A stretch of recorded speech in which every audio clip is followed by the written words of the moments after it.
to create a data set with test scores for boys and girls, and the student scored a minimum of 45 and highest grade was 100. I want these two groups to have no significant difference between them. So we're going to generate this data. This is going to be equal rand.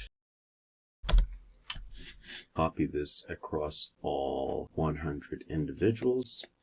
Let's put a row above, one row above, and let's put an average here. And let's copy this across. It looks like our boys are doing slightly better, so what we're going to do is we're going to regenerate the data until I'm satisfied that these two values are about the same. And you can do that just by reloading the page. Every time I reload it, it will rerun all of these equations here. So keep reloading until I'm satisfied that these averages are close enough to each other. Because the difference we're seeing right now is just random chance.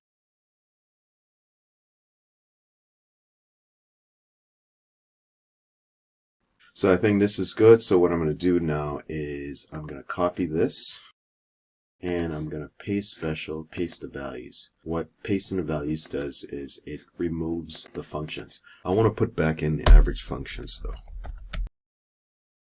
So you can see now there's equations here, but the individual values are fixed. All right, so we got this data set. We have 50 boys, 50 girls. They all have different scores. And here are the averages, and there's no significant difference between the two groups.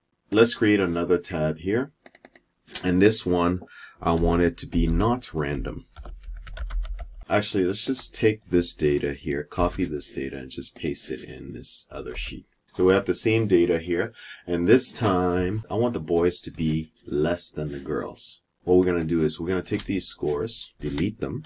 Leave the girls' scores the same. Take whatever score they had in the random and randomly reduce those scores by anywhere from 0 to 10%. This cell is equal to whatever value was here, multiply by a rand between 90 and 100. Take the score from the random value. We'll let the computer generate a multiplier between 90 and 100. So 90% of that score or 100% of that score. And of course, we have to divide this by 100 in order to make it a fraction. Copy this down. This is lower than that. It's not a huge difference, but it's enough. Maybe I should make this between 80 and 100. Let's see what would happen if we did that. Let's rerun it and see. This is good. Copy all of these values here and paste special the values. So now these are fixed. I'm going to round these or just round them. And let's move this down. And so we generated all these values. What have we done? We've generated two sets of data. One where there is the two groups are quite similar, and the other where the girls are higher than the boys. And we used three different functions. We used, of course, the average function. We used the randbetween function, and we used the round function. That's it.